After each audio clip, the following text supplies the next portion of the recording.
Ya, Anda kembali bersama kami di NTV Prime Dialog. Pak Azam, saya kasih kesempatan Pak Azam menanggapi yang tadi sempat terpotong, dan kemudian bagaimana kesiapan tim TPWA ini menghadapi sidang yang pihak Jokowi ingin dipercepat begitu, agar memang konfliknya selesailah sudah. Konteksnya begini, saya kemarin itu sempat kecewa juga. Harusnya Pak Jokowi itu hadir. Walaupun iya sudah ada penasihat, tapi kalau dari kita semua hadir, itu kekecewaan kita, gitu loh ya. Yang terbiasa terjadi berapa kali kita mengajukan gugatan kan nggak pernah hadir Pak Jokowi. Yang janjinya akan membawa itu ke persidangan, ijazahnya, tapi kan semua itu nggak ada, nggak pernah hadir. Dan itu fakta nggak bisa dibantah. Mau dibantah dengan cara apa? Yo nggak bisa. Itu semua ada dokumentasinya. Nah, kembali pada Perkap. Perkap itu di pasal 316 2009 itu sampai 33 itu demi kepastian hukum yang berkeadilan. Kalau ada bahasa demi kepastian hukum yang berkeadilan yang dibuat sendiri oleh Kapolri atau Polri gitu loh ya. Ya harusnya kan kami berharap ada kepastian yang berkeadilan. Nah, untuk itu bukan cuma sekedar memperlihatkan ijazah. Yang ijazah ini sudah beredar lama. Seperti halnya Sandi Utama itu tanggal 1 bulan 4 2005 yang akhirnya diupload kemana-mana, yang akhirnya ditangkap sama Roy Suryo. Akhirnya itu yang terjadi gitu loh. Harusnya Sandi itu ditarik juga jadi tersangka. Mengedit juga pasal 3235, kenapa ada hak yang istimewa? Nah, ini perbedaannya secara hukum gitu loh ya. Termasuk kemarin kita Prof, Pak, kita bicara KUHP aja lah 108 ayat 1. Melapor ditolak. Loh, apa alasannya? Perintah dari atasan, pimpinan. Saya sampaikan, waktu ada kan? Kan saya sampaikan di dalam itu. Kenapa itu ditolak? Ya memang karena konteksnya beliau juga bilang ini urusan ijazah bukan urusan itu. Iya benar. Nah itu nggak boleh. Itu diskriminasi namanya. Bagaimana orang mau melapor ditolak? Alasannya itu pimpinan. Lu kok begini? 2 pelapor, 3 pelapor ditolak semua. Makanya saya minta kemarin itu waktu gelar perkara. Boleh nggak? Jawab dulu. Oh ya boleh nanti ke SPKT. Nah sudah, saya bilang itu nggak boleh Prof, menolak begitu. Ini diskriminasinya kan kelihatan. Nah itu salah satunya. Jadi kepastian hukum atas asas keadilan itu yang ditulis di Perkap itu dengan permintaan pembanding 13 itu juga harus ditunjukkan. Tapi dengan alasan begitu ya kita mau bilang apa? Walaupun iya Polda lebih maju daripada Mabes Polri gitu loh ya. Lebih maju. Kalau Mabes Polri kemarin kita mengajukan gelar perkara khusus juga hadir kan ya? Waktu yang Mabes Polri, ya, saya kebetulan yang nulis surat, saya justru gak hadir, ada di situ cuman Bang Egy karena pakai kursi roda memaksakan, silakan untuk laporannya Bang Egy itu, tanggal 9 bulan 12 tahun 2004 yang akhirnya tidak dilanjutkan, penyelidikannya itu dihentikan. Penyelidikan dihentikan, harusnya diselesaikan dulu baru SP3 gitu loh. Nah ini kadang-kadang salah kaprah. Ya, itu yang poin yang paling penting, bahwa ijazah itu sama dengan yang beredar, nggak ada bedanya, sama. Saya pikir ada perubahan atau apa, pakai kacamata juga, ada kumis, sama semua. Nah, itulah yang akhirnya sama Roy Suryo CS RRT itu diteliti secara ilmiah. Lah mereka kan punya keilmuan tentang itu, maka diteliti. Setelah diteliti, baru diinikan. Nah, sekarang saya sempat pernah bilang juga di salah satu stasiun televisi juga, bahwa Pak Asep itu sebagai Kapolda nggak boleh dong ngomong telah mengedit 8 tersangka. Loh dari mana dia tahu? Wah itu bahaya saya bilang. Seorang jenderal bicara begitu. Apalagi Kapolda nggak boleh begitu. Menjustifikasi itu nggak boleh. Okay. Saya kira baik itu aja. Baik, ini apa namanya kesiapan belum? Kesiapan menuju sidang seperti apa? Siap ya kita siap. Oh, gelar perkara aja kita datang kok. Belum waktunya kita datang. Apalagi soal nanti proses perkara. Justru yang nggak siap Pak Jokowi tidak hadir. Harusnya didukung oleh penasihat hukum untuk hadir juga menikmati suasana di situ. Harusnya dijawab langsung nih Pak Azam sama Bang Yakub. Ya bagaimanapun ini kan permasalahan hukum. Kami sebagai kuasa hukum sudah diberikan kuasa, jadi sah-sah saja untuk kami yang hadir. Itu dari awal sudah kami sampaikan selalu. Kalaupun ada narasi seakan-akan Pak Jokowi semua dapat kuasa loh ya, prinsipal. Oke teman-teman, kembali lagi bersama saya di channel ini. Mari kita saksikan bagaimana sebenarnya tanggapan para netizen tentang keberlanjutan kasus ijazah ini. Ya, jadi teman-teman kali ini kita menyaksikan ya tanggapan-tanggapan masyarakat di video kali ini teman-teman. Jadi teman-teman semoga ya Jokowi kata mereka itu manusia paling laknat di negara ini. Gak hormati pengadilan dari banyak sidang. Ya, Jokowi ini memang orang yang sangat tidak dipercayai lagi karena memang sudah terbukti adalah ijazahnya palsu dan tidak pernah hadir juga di persidangan. Itulah masalahnya sekarang ya. Makanya Jokowi tidak pernah mau diadili ya. Karena memang Jokowi tidak mau hadir di persidangan. Itulah masalahnya sekarang teman-teman. Jadi dari dalam hal itu teman-teman, mari kita mendoakan para penegak hukum bisa menegakkan keadilan terhadap Jokowi ini, dan supaya para penegak hukum bisa memaksakan Jokowi untuk datang saja ke persidangan, teman-teman, karena makin lama masalah ini makin bertambah juga masalahnya untuk kedepannya, teman-teman. Jadi ya, sama aja dengan pembelanya termasuk kepolisian. Ya, makanya Jokowi ini tidak takut dengan para penegak hukum ini sebenarnya, karena memang ya waktu dulu belum pensiun ataupun belum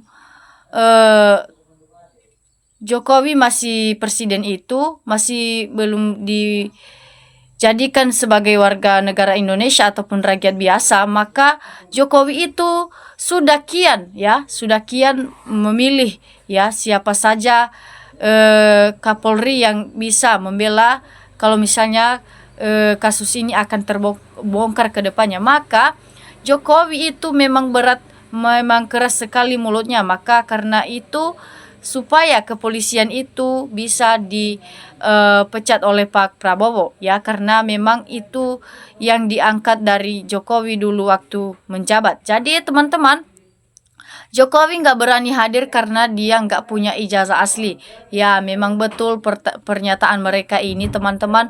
Jokowi itu tidak berani hadir di persidangan itu karena memang ijazahnya itu memang benar-benar palsu, kata mereka di sini, teman-teman. Jadi, ya makanya itulah alasan salah satunya Jokowi tidak mau hadir di persidangan itu, karena memang betul-betul tidak mempunyai ijazah. Ya, jadi dari situlah kita mengetahui dan sudah terbukti fakta ya kenapa Jokowi itu tidak datang di persidangan, karena memang betul-betul tidak mempunyai ijazah yang aslinya, teman-teman. Jadi karena hal itu tidak didatangin oleh Jokowi karena di persidangan, maka ya harus dijemput paksa ataupun langsung didemo saja di kota Solo karena Jokowi tidak mau datang di persidangan. Jadi teman-teman, semoga kali ini kita akan mendengarkan informasi-informasi kata-kata netizen di video tadi. Jadi nanti saya hadir di pengadilan dan saya perhatikan ijazahnya itu yang dikatakan Jokowi nyata-nyatanya nggak pernah hadir. Nya, itulah Jokowi ya, janji-janjinya itu untuk datang ke persidangan itu memang tidak pernah hadir, teman-teman, ataupun sering diingkar janjinya. Jadi para penegak hukum sudah pada kecewa dengan Jokowi ini. Jadi supaya dijemputkan paksa saja, teman-teman. Nah, teman-teman, kata mereka juga di sini, warga Solo harus kompak karena Jokowi sudah bikin malu masyarakat Solo. Jadi supaya warga Solo itu, kata mereka itu, harus kompak dan bersatu dengan para penegak hukum karena Jokowi juga sudah membuat warga Solo itu malu ya, karena nama warga Solo akan dibawa-bawa karena juga Jokowi memang termasuk warga Solo. Jadi itulah yang membuat warga Solo jadi malu karena kelakuannya ini memang betul-betul tidak diampuni lagi. Ya, betul. Jadi semua kasus Jokowi sudah disetting, jadi nurut sama yang pesan, makanya Kapolrinya harus diganti semuanya, teman-teman. Ya, supaya tidak ada lagi yang mau membela Jokowi ini ya, ataupun yang mau berkeras mulut untuk membela Jokowi ini. Makanya sebenarnya Jokowi ini tidak pernah datang ke persidangan karena memang ada yang mau membelanya, salah satunya Kapolri ini. Ya, jadi dari hal itu supaya digantikan semua para Kapolri ini biar tidak ada lagi yang membela kebohongan Pak Jokowi ini, teman-teman ya, karena memang mereka ini sangat keras mulut karena memang juga telah mengambil uang dari Pak Jokowi, makanya mereka itu sangat keras mulut dan terus-terusan mati-matian membela kebohongan Pak Jokowi ini. Jadi teman-teman, supaya Pak Prabowo bisa mengerti dan bisa memecat semua ataupun menggantikan semua para Kapolri ini ya, karena memang tidak pernah adil dan tidak menjalankan tugas sesuai hukum yang ada di negara kita para Kapolri ini. Jadi teman-teman, supaya Pak Prabowo bisa menggantikan semua para Kapolri ini. Jadi kata mereka juga di sini, bohong didukung oleh pembohong juga. Orang gak punya malu, paling kemaluannya aja ditutup tapi kebohongannya tidak bisa ditutupi. Jadi itulah ya, bagaimanapun caramu ya, menyembunyikan suatu kebohonganmu itu pasti akan terbongkar suatu saat nanti ya. Bagaimanapun, serapi apapun ya. Kata mereka di sini, memang bohong itu bisa dibohongi Ya, tapi malunya itu sangat luar biasa teman-teman. Jadi Polda Metro tangkap Dian Sandi periksa yang mengupload ijazah Jokowi, jangan pilih-pilih ya. Separah apapun yang berbau penguasa nggak akan ditangkap karena lebih banyak termulnya daripada yang nggak termul. Ya, karena memang termul Jokowi ini adalah sangat sudah kebal dengan kemaluan dan juga pembohongan yang telah mereka lakukan ini, makanya mereka tidak mau kalah lagi.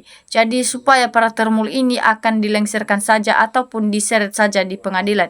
Ya karena memang mereka ini membela kebohongan Pak Jokowi. Nah, jadi teman-teman, kata mereka juga di sini pasti Jokowi tidak hadir waktu persidangan nanti. Warga Solo bersatu tangkap Jokowi kalau tidak hadir di persidangan nanti. Nah, pasti Jokowi ya waktu persidangan itu memang tidak hadir ya. Jadi warga Solo harus bersatu sebenarnya untuk menangkap Pak Jokowi karena memang dekat di situ, karena memang salah satu warga mereka adalah Jokowi. Jadi semoga warga Solo bisa menangkap Pak Jokowi di kemudian hari teman-teman. Jadi semoga Pak Jokowi akan ditangkap oleh warga Solo karena memang tidak pernah hadir di persidangan teman-teman. Jadi dia nggak bakalan hadir kecuali dipaksa hadir.